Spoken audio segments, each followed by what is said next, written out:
Hoy en Tras la huella del horror hablaremos del caso del violador del ascensor. ¿Quién es este hombre y qué carrera criminal lleva a sus espaldas?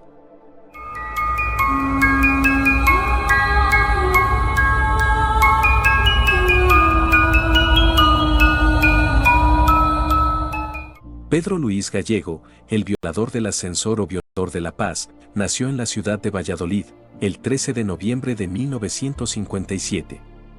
A la edad de 19 años se convirtió en un depredador sexual, cometiendo varios delitos por abusos. Su ir y venir de la cárcel era constante. En una de sus excarcelaciones aprovechó para irse de vacaciones a Alicante, allí violó a una turista belga, lo que le supuso una condena de 10 años de prisión. Cumplió solo 5, la mitad, ya que redimió la mitad de la pena por estudios, que consistían en sacarse el título de la ESO, enseñanza secundaria obligatoria. En 1992 ya estaba suelto, en Valladolid, buscando una víctima y se cruzó con Marta Obregón Rodríguez, 22 años y estudiante de periodismo. Un camionero la encontró en Villagonzalo Pedernales, un pequeño pueblo cerca de Burgos. Era un frío 27 de enero de 1992 y la joven había sido violada y cosida a puñaladas. En el año 92 mi hija estudiaba quinto de periodismo en Madrid, había venido a Burgos, que es donde vivíamos nosotros, a preparar sus últimos exámenes, y una tarde que venía de un club al que iba a estudiar del Opus Dei, iba todas las tardes de 4 a 9, pues la raptaron del portal de casa y se la llevaron. Y apareció a los 6 días en un campo cubierta de nieve con 14 puñaladas y bueno, todo el cuerpo lleno de golpes del asesino que la mató, ¿no? Entre abril y julio de 1992 cometió 9 violaciones y lo intentó en otras 2 ocasiones. Su modus operandi era el mismo, esperaba a sus víctimas en el ascensor de los edificios. Su última víctima del siglo XX fue Leticia Lebrato. El 19 de julio la joven de 17 años se encontraba veraneando de la localidad vallisoletana de Viana de Sega. Su cuerpo apareció asesinada en un pinar cercano a Buesillo, a 16 kilómetros de Valladolid. Había sido violada y había recibido numerosos golpes en la cabeza, así como 11 puñaladas, una de los cuales le ocasionó la muerte, al perforarle un pulmón. El 27 de julio del mismo año huyó a tiros cuando iba a ser detenido por la policía, en Medina del Campo. Robó una furgoneta y escapó, pero fue detenido por una docena de agentes de paisano en la oficina de correos de La Coruña en noviembre de 1992. Para condenarlo fueron fundamentales las pruebas de ADN. Apenas admitió haber asesinado a Leticia Lebrato, pero ninguna violación. Durante el juicio por el asesinato de Leticia Lebrato, en junio de 1994, el fiscal pidió 24 años de cárcel.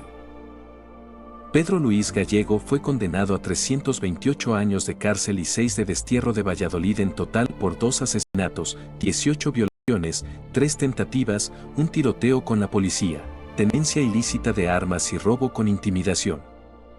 Su paso por varias cárceles españolas fueron ejemplares, como suele ocurrir con este tipo de criminales, y pudo aprovecharse del antiguo Código Penal.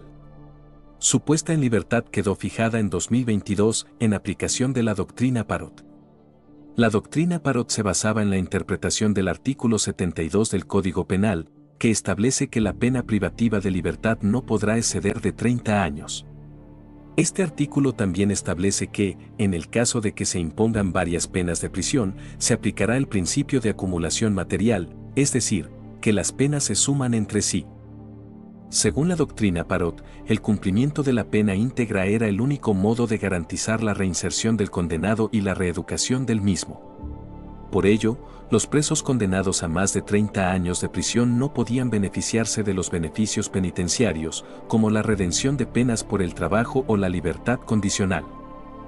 En 2013, la doctrina Parot fue derogada por el Tribunal Europeo de Derechos Humanos, que consideró que esta jurisprudencia vulneraba el principio de legalidad y el principio de irretroactividad de las leyes penales.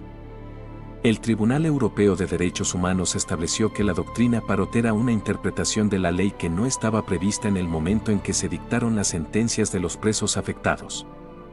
La derogación de la doctrina Parot supuso la liberación de un gran número de presos, entre ellos muchos presos de ETA y otros muchos presos que habían cometido crímenes horribles, entre ellos el que nos ocupa hoy, el violador del ascensor. Esta decisión fue muy controvertida en España y generó un gran debate social. Los familiares de las víctimas se tiraron a la calle y se manifestaron en contra de esta derogación. Ahora tengo que ver cómo la ponen en libertad para defender sus derechos humanos. Pero yo me pregunto, ¿dónde están mis derechos humanos? Yo no quiero venganza, pero tampoco quiero que disfruten de lo que nos han arrebatado a nosotros. Rompieron mi niñez, destrozaron mi adolescencia y ahora piden que olvide. Pues lo siento mucho, pero no, yo ni perdono ni olvido. Pero Estrasburgo derogó la doctrina Parot y la Audiencia Provincial de Burgos, donde había recurrido el preso, resolvió por unanimidad su excarcelación inmediata. Por lo tanto, Pedro Luis Gallego, quien por entonces se encontraba recluido en la prisión de Alcalá Meco, fue puesto en libertad el jueves 14 de noviembre de 2013. Cuando salió de la cárcel se tapaba la cara con un pasamontañas, gafas de sol negras y una gorra. Pero esto de la redención o rehabilitación no iba con él y después de pasar 20 años en la cárcel volvió a las andadas. Pedro Luis Gallego fue detenido el 15 de junio de 2017 en su domicilio de Segovia, donde vivía. Se le acusaba de sembrar el pánico en la zona del Hospital Madrileño de La Paz, donde realizó 4 agresiones sexuales, 2 de ellas consumadas y otras 2 en grado de tentativa. De diciembre a abril comete 4 hechos delictivos en Madrid, siempre en las inmediaciones del Hospital de La Paz, agresiones sexuales, 2 consumadas y 2 en grado de tentativa. En esta ocasión secuestraba a sus víctimas a punta de pistola en la calle Arzobispo Morcillo, del distrito de Fuencarral, en Madrid, y las llevaba a otro lugar para agredirlas sexualmente. Había cambiado su aspecto físico, se había rapado el pelo al cero y quitado la barba. Su modus operandi también había cambiado. Se instaló en la calle Dámaso Alonso, a las afueras de Segovia, en un bajo alquilado en la urbanización Nueva Segovia, donde le visitaba con frecuencia su novia, algo más joven que él.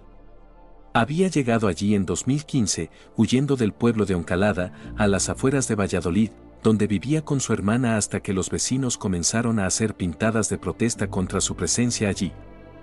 Los medios de comunicación lo bautizaron como el violador de La Paz, por ser el lugar donde cometía sus crímenes. 2 inspectoras de la UDAF de la Policía Nacional, Irene Niño y Esther Pulido, lo detuvieron el 14 de junio de 2017, tras una exhaustiva investigación. En el juicio las 4 víctimas declararon tras un biombo afirmando que Pedro Luis era su agresor. Cuando le dieron la oportunidad de declarar, Pedro Luis dijo que tenía un problema psicológico desde los 19 años, y que las violaciones las cometió por impulsos incontrolables y pidió ayuda psicoterapéutica en la cárcel. Y dijo que se arrepentía de haber vivido. Se ha confesado culpable, como ya habéis visto en sala, ha reconocido los hechos, ha reconocido autor de los hechos. La Fiscalía le acusó de agresión sexual continuada, detención ilegal, lesiones y robo con violencia, y pidió 90 años de condena, 25 de ellos de cumplimiento efectivo. Cumplimiento íntegro de 25 años de prisión, con una libertad vigilada de 10 años posterior a ese cumplimiento de esos 25 años y prohibición de residir en Madrid. Finalmente el violador del ascensor pasará en prisión hasta el final de sus días, ya que en la actualidad tiene más de 60 años.